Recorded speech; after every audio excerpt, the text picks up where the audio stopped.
Je vous salue tous dans le nom puissant de notre Seigneur Jésus-Christ et que la paix Shalom vous comble partout où vous écoutez cet enseignement et suivez cette vidéo. Pendant plusieurs années, je me posais cette question particulière. Aujourd'hui, Dieu nous a donné ce ministère et plusieurs autres chrétiens par messagerie nous posent la même question. Et je sais que toi aussi qui suis cette vidéo en ce moment, tu te poses également la même question qui est oui ou non, les chrétiens doivent célébrer la fête de Noël. Aujourd'hui, poussés par le Saint-Esprit, en se basant sur la parole de Dieu, nous allons parler de la fête de Noël. Amen. La Bible nous dit dans Osée chapitre 4 verset 6 que mon peuple périt parce qu'il lui manque la connaissance. Quelquefois nous posons des actes où nous faisons certaines choses en fonction de notre culture, en fonction de notre tradition ou de la façon dont nous avons été élevés. Pour la petite histoire, je suis né dans une famille chrétienne catholique et j'ai été baptisé lorsque j'étais bébé. Ma mère chérie que je salue en passant était mon institutrice du catéchisme. J'avais eu ma première communion et plus tard j'avais eu ma confirmation. Et c'est de la sorte que j'étais éduqué et élevé.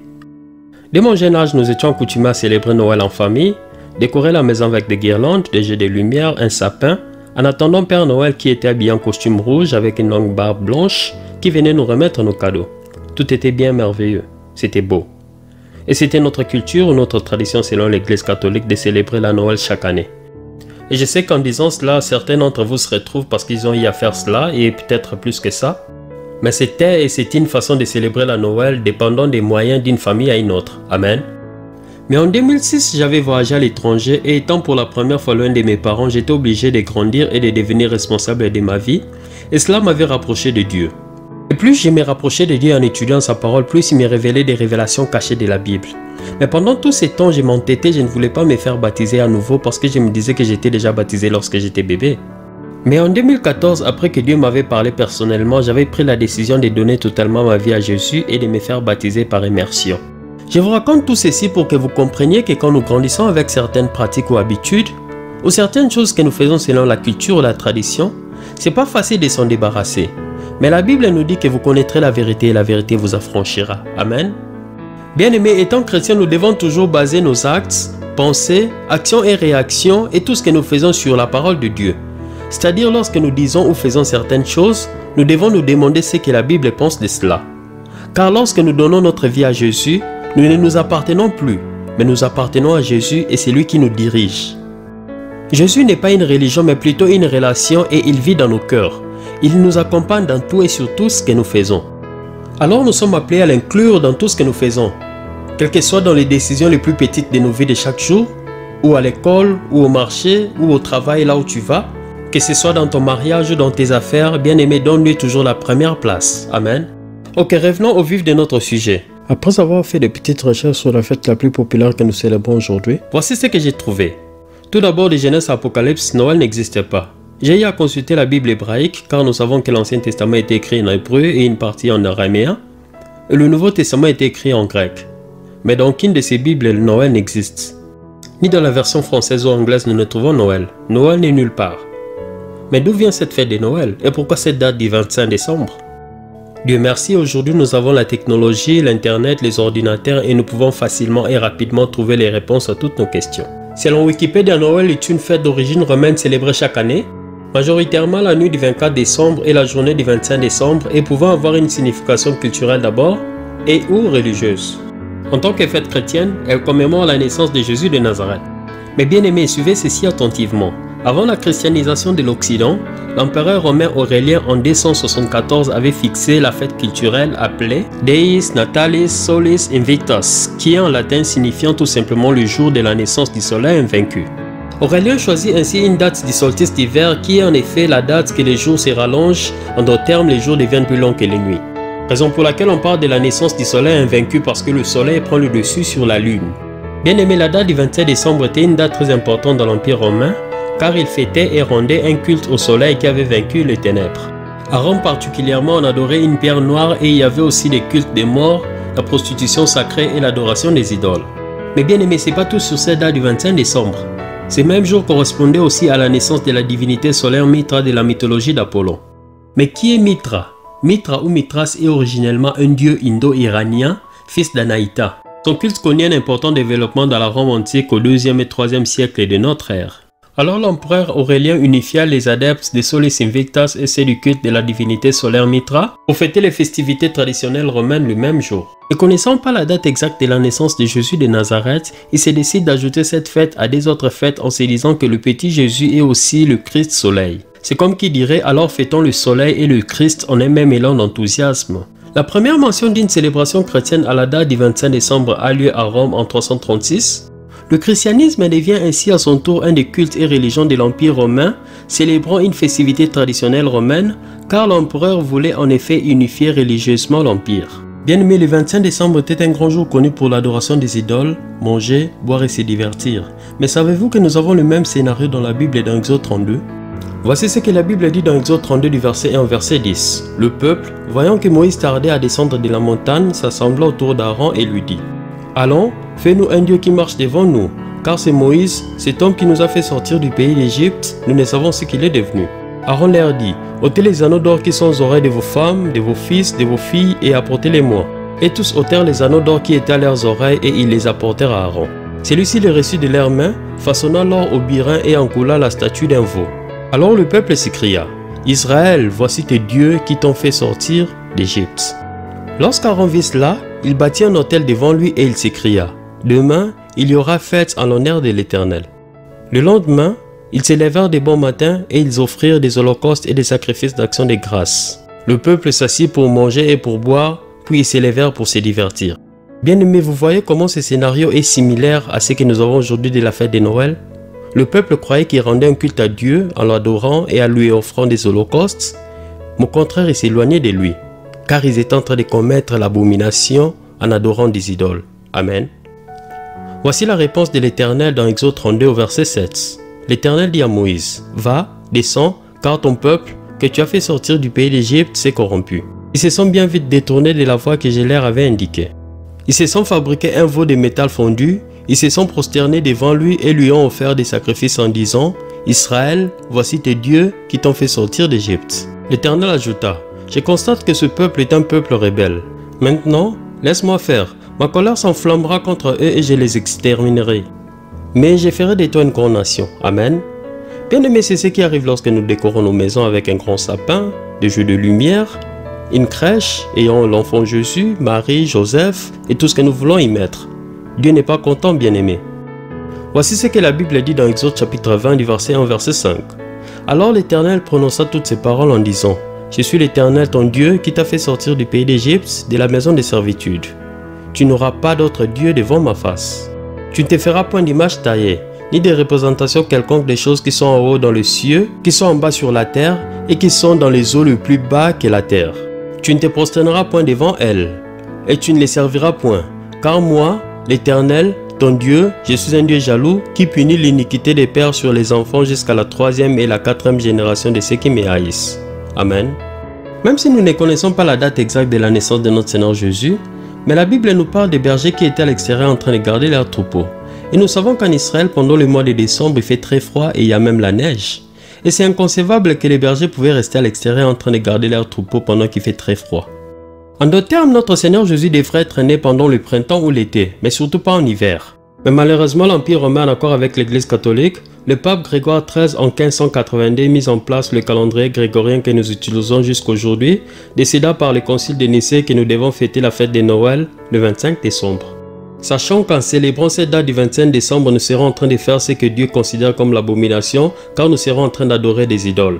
Bien-aimés, voici ce que Jésus nous dit en ces jours. Hypocrites, leur répondit-il, Ésaïe vous a fort bien dépeint dans sa prophétie où il est écrit: Ce peuple m'honore des lèvres, mais au fond de son cœur, il est loin de moi.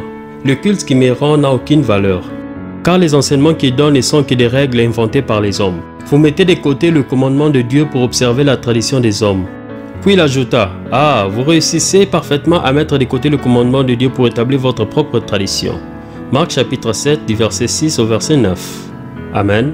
Bien-aimés, nous ne devons pas célébrer la fête de Noël du 25 décembre, car cela serait mélanger ce qui est saint au paganisme purement dégradé. En d'autres termes, cela serait mélanger ce qui est sacré à ce qui est souillé. En tant que chrétiens, nous devons célébrer et commémorer la naissance de Jésus qui est différente de la fête de Noël. En étudiant cette histoire de la naissance de Jésus dans Matthieu chapitre 1 et 2, dans Luc chapitre 1 et 2, j'ai identifié 7 mots prophétiques qui vont changer votre façon de voir cette naissance de Jésus. Et la prophétie, c'est le langage que Dieu parle, c'est l'ainsi dit l'Éternel, c'est lorsque Dieu déclare des oracles concernant nos vies. Et lorsque Jésus était en train de naître, Dieu nous avait donné 7 paroles concernant la naissance de Jésus. Avant de continuer, j'aimerais mentionner que le chiffre 7 représente la plénitude de Dieu, la perfection, la divinité. Raison pour laquelle nous avons 7 jours de la création, et la Bible nous parle de 7 églises, 7 esprits de Dieu, les 7 trompettes, 7 sceaux, 7 fléaux, les 7 coupes de la colère de Dieu. Bref, la Bible nous parle de 7, 7, 7, 7, qui est le chiffre de Dieu. Cela montre la perfection, la divinité. Et lorsque Jésus était en train de naître, Dieu nous avait donné 7 mots prophétiques que nous allons bientôt étudier. Amen. Nous sommes dans Luc chapitre 1. Mais faute de temps, nous ne pourrons pas tout lire et lorsque vous aurez le temps, vous pourrez lire tous les chapitres 1 et le chapitre 2 pour une meilleure compréhension. Mais à partir du verset 57, la Bible nous parle de la naissance de Jean-Baptiste. Et nous commencerons notre lecture à partir du verset 67. La Bible dit « Zacharie, son père, fut rempli de l'Esprit Saint et prophétisant en ces termes.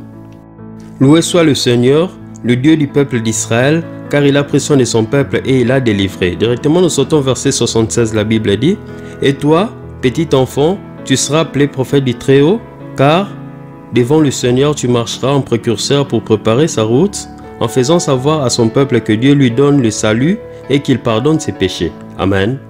La première parole prophétique que Dieu nous a donnée au travers de la naissance de Jésus, c'est le salut. Jésus nous a porté le salut. Amen. Raison pour laquelle l'ange de l'Éternel était apparu à Joseph, en lui disant que Marie, sa fiancée, devait donner naissance à un fils, à qui il donnerait le nom de Jésus. Et nous savons que Jésus vient de l'hébreu, Yeshua, qui veut dire Dieu donne le salut. Je vais rapidement ouvrir une parenthèse. La Bible nous dit dans Exode chapitre 3 que Dieu apparut à Moïse au milieu d'un buisson ardent. Dieu dit à Moïse, « Maintenant, le cri des Israélites est venu jusqu'à moi et j'ai vu l'oppression qu'ils font peser sur eux les Égyptiens. Maintenant va, je t'envoie auprès des pharaons, fais sortir d'Égypte mon peuple, les Israélites. » Écoutez la réponse de Moïse. Moïse dit à Dieu, « Voici, je vais trouver les Israélites et je leur dis, le Dieu de vos pères m'a envoyé vers vous. Mais s'ils me disent, quel est son nom? Quel leur dirai-je? » Dieu dit à Moïse, « Je suis celui qui est. » Et il dit, « Voici ce que tu diras aux Israélites. Je suis m'a envoyé vers vous. » Amen.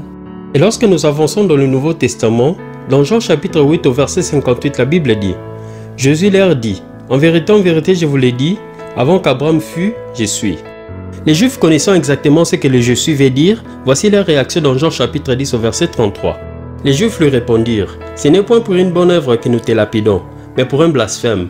Et parce que toi, tu es un homme, tu te fais Dieu. » Bien-aimé, à chaque fois que Jésus disait « je suis », en réalité il disait « je suis Dieu le pain des vies, je suis Dieu la lumière du monde, je suis Dieu le bon berger, je suis Dieu le chemin, la vérité, la vie. Bref, je suis Dieu qui vous donne le salut. » Amen. Donc bien-aimé, si tu n'es pas encore né de nouveau, ce n'est pas comme par hasard que tu es tombé sur ce message. Dieu te parle aujourd'hui et il te dit personnellement de prendre la décision de lui donner ta vie. Et lorsque je parle de naître de nouveau, je ne fais pas allusion au baptême que nous recevons lorsque nous sommes bébés. Nous avons fait une vidéo sur un chrétien né de nouveau et si vous ne l'avez pas encore suivi, je vous demanderai de la suivre sur notre page Facebook ou sur notre chaîne YouTube pour en savoir plus. Aujourd'hui, bien-aimé, prends la décision de faire de Jésus le Seigneur et Sauveur de ta vie, car il est venu nous donner le salut. Amen. Voici le deuxième mot prophétique que Dieu disait à la naissance de notre Seigneur Jésus-Christ. Nous sommes dans Luc chapitre 1 du verset 26 au verset 28, la Bible dit « Au 6e mois, l'ange Gabriel fut envoyé par Dieu dans une ville de Galilée appelée Nazareth, auprès d'une vierge fiancée à un homme de la maison de David nommé Joseph. Le nom de la vierge était Marie. » Verset 28. L'ange entra chez elle et dit, « Je te salue, toi à qui une grâce a été faite, le Seigneur est avec toi. » Amen. Le deuxième mot prophétique que Dieu nous dit au travers de la naissance de Jésus, c'est la grâce. Nous savons que le Nouveau Testament était originellement écrit en langue grecque, et le mot grec qui était traduit par grâce, c'est charis. Et en étudiant ce mot charis, à 6 reprises, il a été traduit par faveur, et 130 fois, il a été traduit par grâce. Donc faveur et grâce, c'est pratiquement la même chose. Et en ces jours, Dieu te dit que la naissance de Jésus t'apporte la faveur. Bien aimé, si tu prends ce message à cœur, tu verras qu'en 2020, tu verras la faveur et la grâce de Dieu dans tous les domaines de ta vie. Tu es appelé à exceller, à réussir comme Joseph en Égypte qui réussissait dans tout ce qu'il entreprenait. Amen. Nous allons identifier le troisième mot prophétique que Dieu avait dit lors de la naissance de Jésus. Nous sommes toujours dans Luc chapitre 1. Avant d'avancer, j'aimerais rapidement récapituler en disant que le premier mot qui était le salut était donné à Zacharie par l'inspiration du Saint-Esprit, car la Bible nous dit qu'il était rempli du Saint-Esprit et il prophétisa. Le deuxième mot prophétique qui est la grâce est donné à Marie par l'ange Gabriel. Pour trouver notre troisième mot prophétique, nous sommes dans Luc chapitre 1, nous allons lire du verset 39 au verset 42. La Bible dit, « Dans ces mêmes temps, Marie s'éleva et s'en alla en hâte vers les montagnes, dans une ville de Juda. Elle entra dans la maison de Zacharie et salua Élisabeth. Dès qu'Élisabeth entendit la salutation de Marie, son enfant tressaillit dans son sein et elle fut remplie du Saint-Esprit. Le verset 42, la Bible dit, elle s'écria d'une voix forte, « Tu es bénie entre les femmes et le fruit de ton sein est béni. » Amen. Bien-aimé, peu importe ce qu'on t'avait dit au passé, aujourd'hui Dieu te dit au travers de la naissance de Jésus que tu es béni. Il a payé le prix à la croix afin que tu aies la vie et qu'elle soit en abondance. Tu es la tête et non la queue. Tu es en haut et non en bas. Tu es fécond, tu n'es pas stérile. Tu es appelé à réussir et à exceller. Tu ne mourras pas, tu vivras, tu témoigneras les merveilles et les bontés de Dieu. Amen. Le quatrième mot prophétique que Dieu disait à la naissance de Jésus, nous les trouvons dans Matthieu chapitre 1 et 2. Nous allons lire Matthieu chapitre 1 au verset 20, la Bible dit, « Il réfléchissait à ses projets quand un ange du Seigneur lui apparut en rêve et lui dit, « Joseph, descendant de David, ne crains pas de prendre Marie pour femme, car l'enfant qu'elle porte vient de l'Esprit Saint. » Nous sommes dans Matthieu chapitre 2 verset 13, la Bible dit, « Après leur départ, un ange du Seigneur apparut à Joseph dans un rêve et lui dit, « Lève-toi, prends l'enfant et sa mère et fuis en Égypte. Tu y resteras jusqu'à ce que je te dise de revenir, car Hérode fera rechercher l'enfant pour le tuer. » Amen. Nous continuons avec notre lecture, nous sommes au verset 19. Après la mort d'Hérode, un ange du Seigneur apparut en rêve à Joseph en Égypte et lui dit, « Lève-toi, prends l'enfant et sa mère et retourne avec eux dans le pays d'Israël, car ceux qui voulaient tuer l'enfant sont morts. » Amen. Bien-aimé, la quatrième parole prophétique que Jésus est venu nous donner, c'est la direction. Nous voyons comment Joseph était divinement informé, prévenu et dirigé. Bien-aimé, qui conduit ta vie? Quand tu as une décision à prendre, quand tu as un problème, tu es toujours là sur les réseaux sociaux demandant des conseils à gauche et à droite. Tu commences à appeler à gauche et à droite. Tu ne sais pas que les mêmes personnes auprès de qui tu vas te confier, c'est les mêmes personnes qui te critiquent. Bien-aimé, arrête avec cette habitude. Nous allons bientôt commencer la nouvelle année, alors prends des nouvelles résolutions. Passe du temps dans la prière. Lis régulièrement la parole de Dieu, car Dieu peut te parler au travers de sa parole, ou au travers des rêves, ou encore par quelqu'un.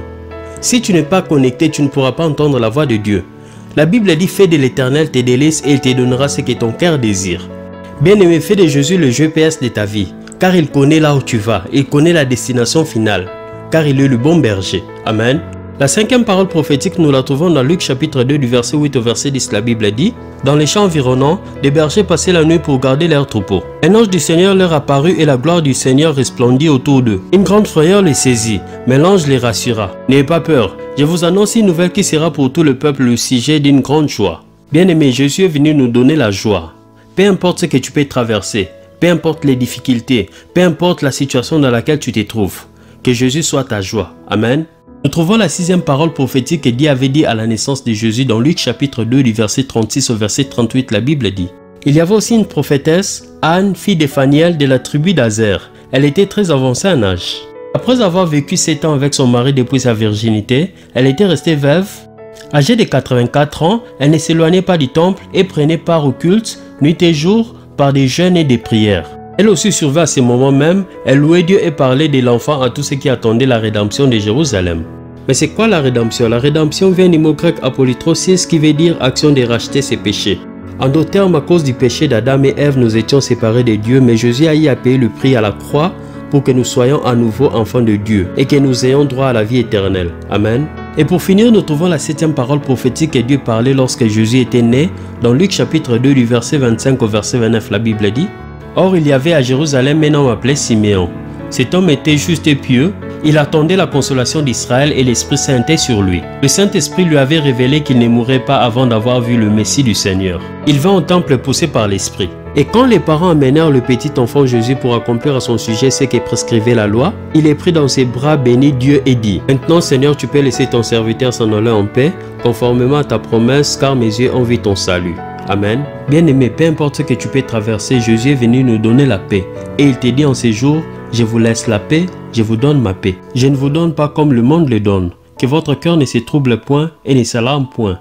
Car moi, Jésus, j'ai vaincu le monde. Amen. Pour conclure, bien-aimés, nous sommes appelés à célébrer et à commémorer la naissance de Jésus chaque jour dans nos vies.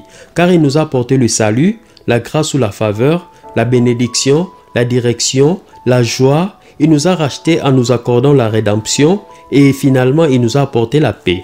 Donc, bien aimés, nous ne devons pas attendre le 25 décembre pour célébrer la Noël, croyant que nous sommes en train de célébrer la naissance de Jésus, alors que nous serons en train de célébrer une fête démoniaque du paganisme purement dégradé. Que Dieu vous bénisse.